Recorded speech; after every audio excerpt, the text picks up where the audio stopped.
Good afternoon, ladies and gentlemen, parents, family, friends. I'm Don Cinta, director of the All State program. Before the Interlochen theme, which is usually played at the close of the concert, you will meet some counselors and probably Mr. Downing and the lady who makes this program work and the faculty. But for now, I'd like to introduce the man that's guided this ship primarily in the last 2 weeks, a man who came on board 3 summers ago and kind of saved my life that summer.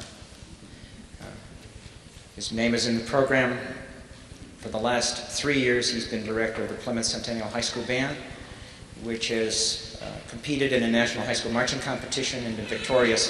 First prize 2 years. He does a wonderful job, and I think you're in for a real treat this afternoon. So would you welcome members of the All-State Intermediate Orchestra and our conductor, Mr. Glenn Etzig.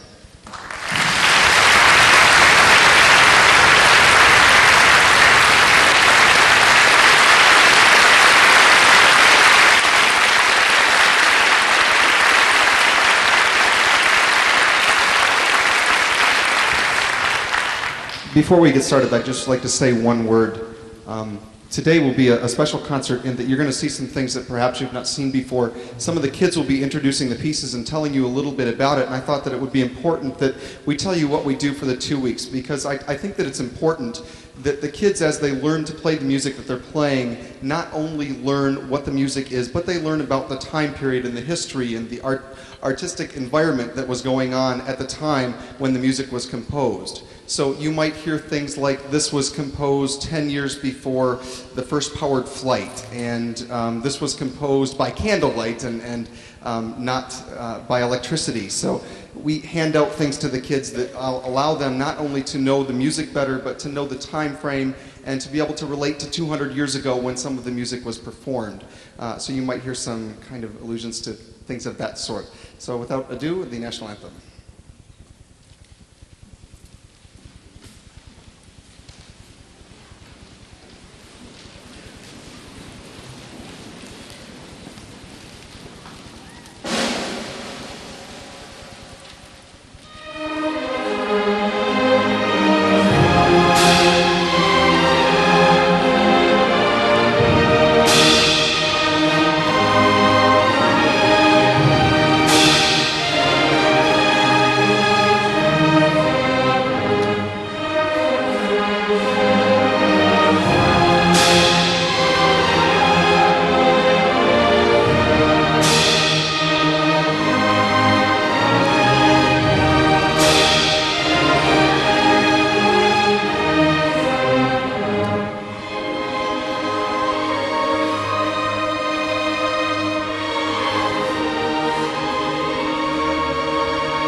Good afternoon. My name is Megan Ratliff. I am 13 years old. I'm from Grand Rapids, Michigan, and I am going into 7th grade. This is my 2nd year in the All-State program. The piece I'm going to introduce to you today is Hungarian Dance Number 5. Johannes Brahms was born on May 7, 1883 in Hamburg, Germany. He was said to be one of the most important and unique musicians during the Romantic Age. Brahms' father influenced him to start music because he played the double bass and the French horn.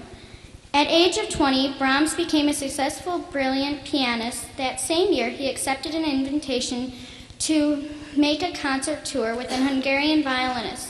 The tour proved to be the decision of Brahms' life. While on tour, he collected folk tunes from the gypsies. Then when he got back, he rearranged them into the famous melodies you will hear today. Do not be alarmed if you see some of us kind of dancing while we're playing this song, because you may find yourself doing it too.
Hello, my name is Sarah Vivini, and I'm from Southfield, Michigan. And today I'll be telling you a little bit about Sibelius. Jan Sibelius, the composer of Finlandia and Symphony No. 2 in D, was born in 1865, right in the heart of the Romantic era. At that time, the United States had recently finished fighting a war, but in Finland, Jan Sibelius was just beginning his own fight. As he was growing up, Sibelius was constantly faced with the threat of Russian domination. For a long time, he lived in fear for his freedom, his livelihood, and his rights to express. Sibelius dedicated his whole life to music making, for he was a state composer, and his goal was to be heard and to lead others in his lifelong battle for nationalism and a thriving homeland. Through his music, Sibelius reached people and communicated the message that they would not and could not be conquered if they rallied together to trump the powers of darkness that menaced Finland. This afternoon, we shall perform for you the fourth movement of Symphony No. 2 in D. This piece depicts the natural beauty of the land, the mountains, the flower-covered hillsides, and all the rest of nature's never-ending monuments. As we bring to you our own special piece of Finland, try to visualize what Sibelius thought was worth fighting for in his country. I hope through us you'll be able to feel, hear, and see his beauty. Enjoy.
Good afternoon. My name is Sarah Reinhardt. I'm a 14-year-old violinist from East Lansing, Michigan. Right now, I'd like to take the time to tell you a little bit about the next piece we'll be performing for you this afternoon. This composition, called Variations on a Shaker Melody, is from the ballet Appalachian Spring by Aaron Copland. Copland, a talented conductor and pianist, was an American composer from New York City.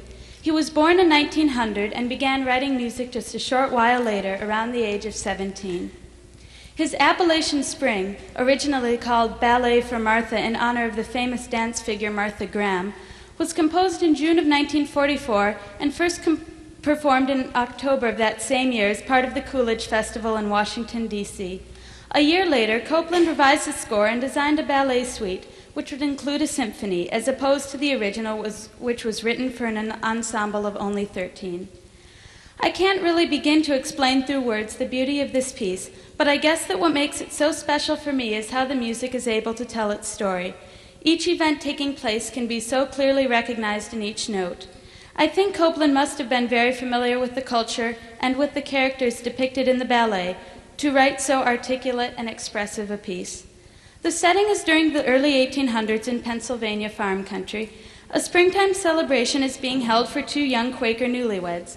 The occasion centers around a barn raising for the farmer and his wife, which was not unusual in that time amongst those people. The notes capture that sense of community and security so apparent and sought after amongst the Quakers. The music reaches its climax as the huge wooden boards rise up, but when the job is finished, there is something left to be contemplated. The couple is reminded by older, wiser members of the community of the confidence gained through experience, the joy of the journey they will take together, and the mysteries of human fate. At the end, the newlyweds are left sitting in quiet acceptance and peace, surrounded on all sides by the strong walls of their new home. I hope that through playing this song we can succeed in transporting you back to a different world where it was indeed a gift to be simple. Thank you very much, and I hope you enjoy our performance.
Hello, my name is Amy Wieringa. I am a 13-year-old oboist from Grand Rapids, and I will be introducing to you our next piece, Sicilienne by Gabriel Fauré.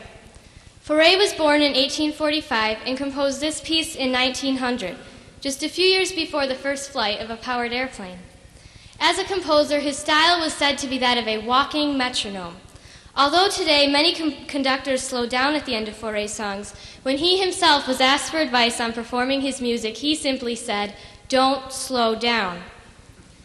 Sicilienne is Fauré's third lyrical movement to Maeterlinck's play Pelléas at Melisande.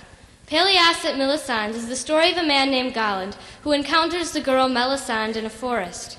He falls in love and they are married. However, Melisande forms a so-called innocent, affectionate relationship with Galland's half-brother, Pelléas. Galland grows gradually more disturbed about the innocent relationship as he sees Pelléas caress Melisande's hair and hears from a young boy that they had kissed one another by a well. Finally, in a fit of rage, Galland kills Pelléas after seeing him and Melisande together. Melisande becomes pregnant with Galland's child and dies during childbirth. In her last breaths, she confesses her love of Pelléas and forgives her husband for his sin. Sicilienne is written in what is called ternary or dance form, which means you are presented with an A theme, followed by a B theme, and then you hear the return of the A theme. As you listen, imagine the two lovers, Pelléas and Melisande, spending time together by the wells and fountains of their land. From the musical drama Pelléas at Melisande, ladies and gentlemen, Fauré's Sicilienne.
Slight change in the announced change. I'm moving this because I realized sitting over here that you couldn't see the faces of the speakers, and it would be to my advantage to be in the shadows because of my decreasing amount of hair. But for the sake of the few announcements that we have left, I thought it'd be best if we bring a little light on the subject. One of the things Mr. Atzett did not mention is that the presentations of the pieces that you've heard were not written by Mr. Atzett or our staff. They were written by the people who presented them, and were selected from the preparation or the introductions by many of the children. And I think you can see that there are, in addition to some very special musicians on the stage, some very articulate and very literate young people, hopefully all of them. At this time, we asked to come to the stage to make a presentation. It's an award that's been part of their All-State experience for the last 51 years. It's given by the Interlochen Arts Camp in special recognition of people who have been recommended by their teachers and conductors during the last 2 weeks of work. It gives me great pleasure at this time to introduce an old friend, University of Michigan graduate, who taught at Bellevue High School and then Huron High School, served as All-State Director a few years ago, and in the last 20 years, I believe, has enjoyed the title of Vice President of the Interlochen Arts Camp.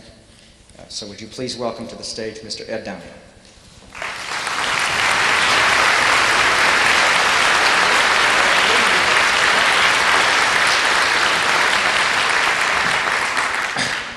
Good afternoon. Welcome to Interlochen and to Corson Auditorium and to this wonderful performance by your Intermediate All-State Orchestra. If you're parents, I hope you're prepared for the fact that the child you take home is not the child you left here 2 weeks ago. One can't be in this environment with this kind of leadership for that period of time and not be changed in some way. And we suggest to you that that will be a very positive change and that you will applaud it, as do we. As Don Cinna has said, it's been a privilege of Interlochen to share a wonderful relationship with the University of Michigan for some 51 years now. It was a move precipitated by the war, when indeed that program had to leave Ann Arbor to find someplace else to reside because of the war effort. And the relationship between Dr. Ravelli and Dr. Maddie was bonded at that time, and the All-State program has been here ever since. We know that some of these students, as other All-Staters, will be back next summer. We'd like to make it especially easy for one child to come back for the full 8 weeks. Most of us are here for the 8-week season, and we think that even that commitment of 8 weeks is rather self-sorting. So we'd like to make it easier for one child to come back. This is a selection that's been made by the faculty, the staff, those who have worked with the All-State students. I'm going to stumble over a name, you'll forgive me if that's the case, but I would tell you that the winner will receive a half-tuition award for next year's 8-week season, which has a value of in excess of $1,600. I will name 3 alternates and a winner, and we'll ask the alternates to stand in place and the winner to come forward. With the third alternate is from Milford, trumpet player Brandon Giroux. Do I say it right, Brandon?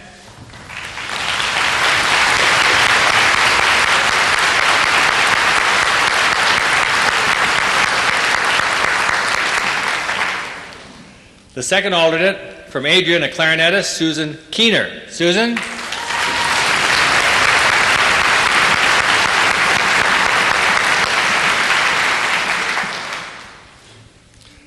The first alternate, bassoonist Deborah Ross. Deborah?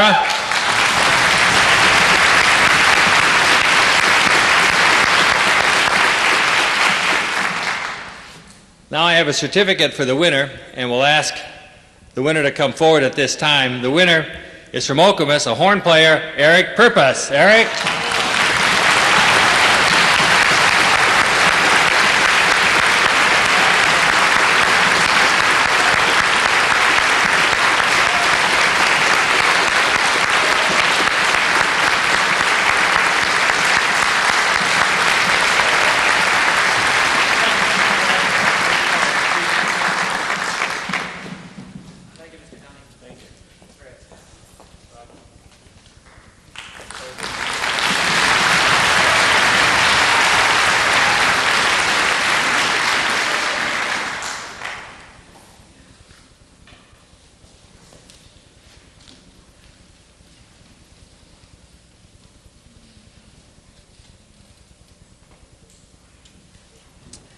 Hello, my name is Sonia Thomas of Flint, Michigan. I am 13 years old and play the violin, and I'm here to introduce to you the Berceuse and Finale from the Firebird Suite by Igor Stravinsky. The Firebird Ballet was commissioned by Sergei Diaghilev, the director of the Ballet Russe. He wanted a new ballet based on the Russian fairy tales of the Firebird. First performed in 1910, 4 years before the outbreak of World War I, the ballet was a great success. The Firebird is about the adventures of Prince Ivan Tsarevich and the Firebird, a magical bird with plumage almost as bright as the sun. Near the castle where Prince Ivan lived, there was a large forest. In this forest lived a demon called Kache the Deathless. He was named the Deathless because he had imprisoned his death, and until someone found it, he would remain immortal. In the center of the forest was a golden apple tree surrounded by a garden. Every night, the Firebird would come and feast on the golden apples. One night, Prince Ivan visited the garden. Some say he was sent by the king to capture the Firebird. Others say he was searching for Princess Vasilisa, whom he was prophesied to marry. Well, he saw the Firebird and he wanted to capture it. He finally managed to grab it by the tail. The Firebird began to cry, and for the first time, the prince felt compassion for another creature. And he let the bird go. As the Firebird flew off, it dropped a feather in the prince's hand. The Firebird had barely left when Prince Ivan turned around and encountered 13 princesses, all under Kache's spell. Among them was the Princess Vasilisa. They began to dance and invited the prince to join. While dancing, Ivan and Vasilisa fell in love. They danced till dawn, when the princesses had to return to Kache's castle. The love-struck prince followed them and threw open the gates of the castle. Immediately, Kache's armies of goblins surrounded the prince, led by Kache himself.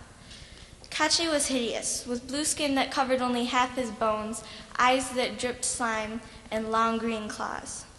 Kache began to weave his spell that would turn the prince to stone. The princesses rushed in defense of the prince. This gave Ivan just long enough to grab his bow, but instead of an arrow, he pulled out the Firebird's feather. As if in answer, the Firebird appeared, leading the demons in a frenzied dance. Exhausted, the demons collapsed, and the Firebird sang a lullaby to keep them asleep. While asleep, Kache began to dream of his death and where he had hidden it, an egg in an old oak tree. The Firebird saw this and guided the prince to the egg. When the prince touched the egg, Kache awoke and rushed to the prince. Ivan threw up the egg. Kache leapt for it, but it shattered on the ground. Instantly, Kache and his army disappeared, and the princesses were freed from Kache's spell. Vasilisa and Ivan found themselves in wedding attire and were married immediately. The ballet ends with the Firebird flying off into the west. Berceuse and Finale literally means lullaby and end. We will be playing the end of the ballet from where the Firebird lulls the demons to sleep to the wedding of Ivan and Vasilisa.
Venus, just, you can come on. Or you can stand down for a second because this may take a couple of minutes, all right? Great. Her presence there will be explained by Mr. Atzett in just a few minutes. What does not appear on your program that there is a tradition at Interlochen, and each concert is closed by the theme from the Howard Hanson Second Symphony. So we still have a few more bars of music. Before that, I'd like to share with you a few members of this team that make this program go. Obviously, what you've heard is a slightly different ensemble than we started with 2 weeks ago. And that is in part due to that wonderful conductor that we have. In addition to that, we have your children meeting with specialists, young artists from all over America who serve as our string instructors and wind instructors and percussion instructors for the 2 weeks. If they're in the audience, I would like them to stand. I'm sure they're all over. They're in various places.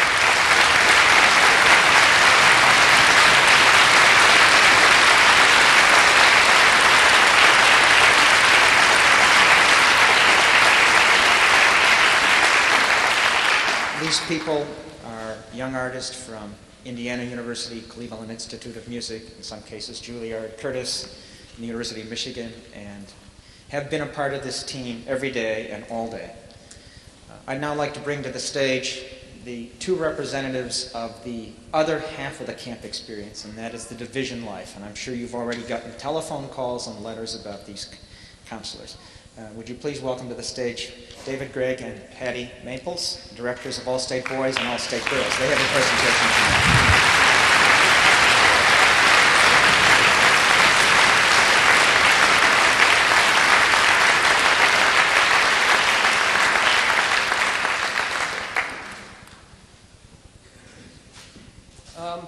I want to start by wholeheartedly agreeing with what Mr. Downing said. The students you take home won't be the same ones you dropped off. But don't take that too literally, please. It helps our bookkeeping a great deal if you actually take home the same person you dropped off. As you can see, they've grown a great deal. They've pretty much done what they came here to do in terms of musical growth and putting together something important. But we hope that they've learned some other lessons, too. We work very hard in the division over on the camp side trying to teach about community living, citizenship, respect and friendship, and we hope that they take some of those lessons home with them as well. The Honor Camper Award that we're about to give sort of symbolizes that for us, as Patty will tell you. But first, I'd like to introduce the people that did that teaching, the cabin counselors and divisional staff, who most of whom are sitting up there. If you'd all please stand, please.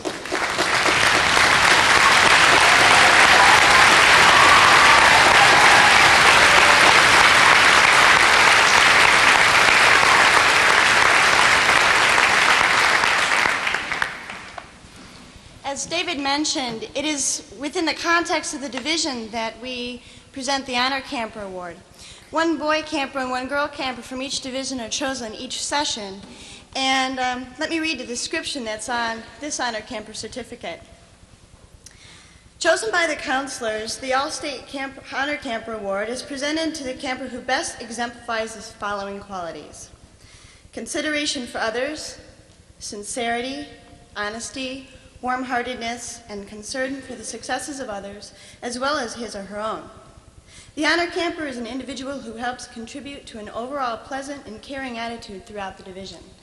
And I'm very happy to say the All-State Girls Honor Camper is a violinist from Southfield, Michigan, and her name is Sarah Babini.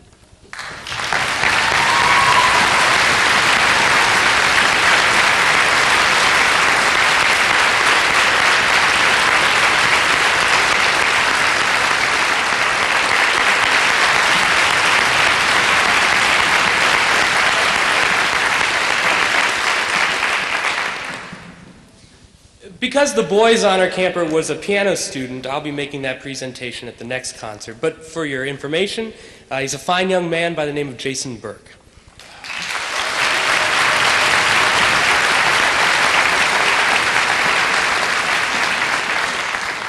Ladies and gentlemen, before I turn the program back over to Mr. Atzett, I'd like you to recognize the All-State Program Administrator. This is a lady that all of you have talked to probably twice during the year, if not 3 times.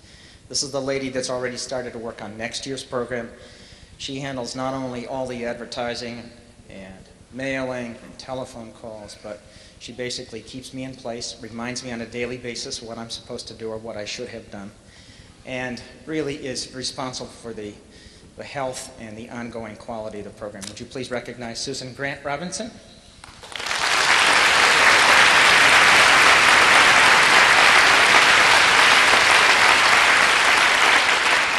You have received, I believe, a copy of an advertisement from G&G Video. This concert is being videoed and it will be available for you to order.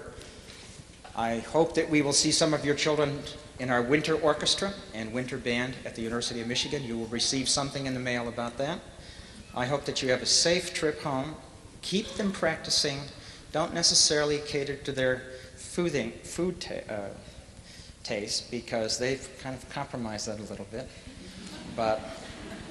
And you'll probably in the next 4 or 5 hours and 4 or 5 days and in the 4 or 5 months hear an awful lot, and maybe for many, many years, about this last 2 weeks. We hope that this won't be the last 2 weeks for your children to be at Interlochen. One of the things that I'm frequently guilty of is they wouldn't be here if it weren't for the commitment and support of very loving parents. So thank you, Mr. Hudson.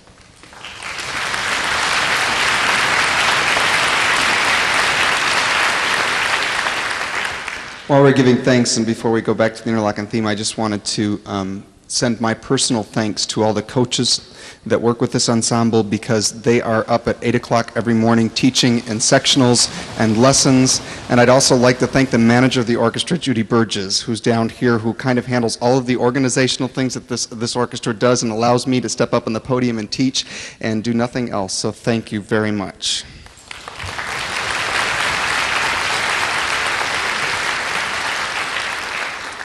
As is tradition, this young lady is going to step up and take command of the orchestra, and through a rigorous conducting challenge, she won the spot to get up and conduct the Interlochen theme, and as is the policy here at the Interlochen in tradition, there will be no applause afterwards. So, go ahead, Venus.